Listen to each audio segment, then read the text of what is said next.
বন্ধুরা, এখন আমি যে বিষয়টা নিয়ে কথা বলবো সেটি হলো লাইবনিজের মনাড তত্ত্ব। লাইবনিজ তার বিখ্যাত গ্রন্থ মনাডোলজিতে মনাড সম্পর্কে আলোচনা করেছেন। মনাডকে লাইবনিজ বোঝাতে চেয়েছিলেন পরমাণু, অর্থাৎ তার ধারণা হলো পরমাণু দিয়ে বিশ্ব জগৎ গঠিত।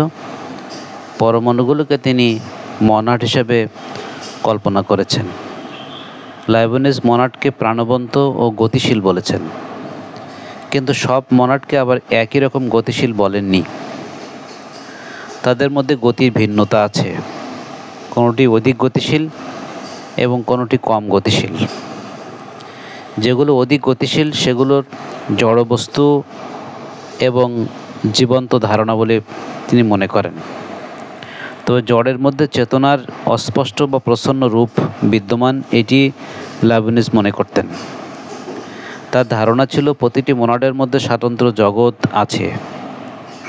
তিনি বলতেন, every monad perceive the whole universe. তাছাড়া মনাড একটি নয়, বহু চেতনা সম্পন্ন মনাড দিয়ে এই বিশ্ব জগৎ গঠিত। জগতের এমন কিছু বা এমন কোনো স্থান নেই যেখানে মনাডের অস্তিত্ব বিদ্যমান নেই। অর্থাৎ সমগ্র মনাডকে প্রত্যক্ষণ করে, মনাড সমগ্র বিশ্ব জগৎকে প্রত্যক্ষণ করে। সমগ্র বিশ্ব মনাডি রূপে পরমাণু দ্বারা সৃষ্ট।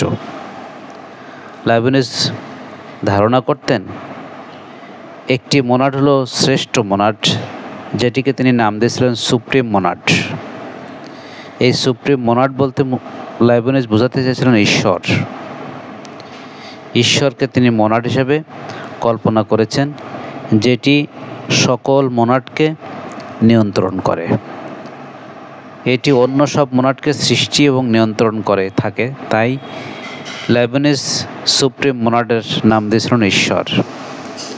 যদিও সব মনাডই স্বয়ংসম্পন্ন, তথাপি ঈশ্বর মনাডকে সর্বোচ্চ পরমাণু বা সকল মনাডের মনাড হিসেবে অভিহিত করেছেন।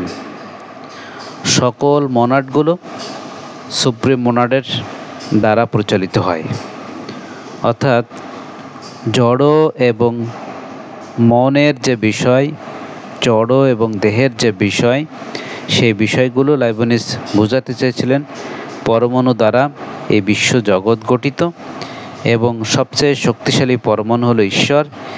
ঈশ্বর এই বিশ্ব জগতের সকল পরমাণুগুলোকে পরিচালিত করে।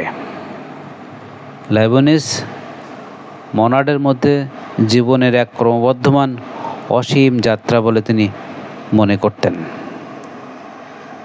লাইবনিজের ধারণা ছিল বিশ্ব জগৎ সুপ্রিম মনাড দ্বারা পরিচালিত হয়।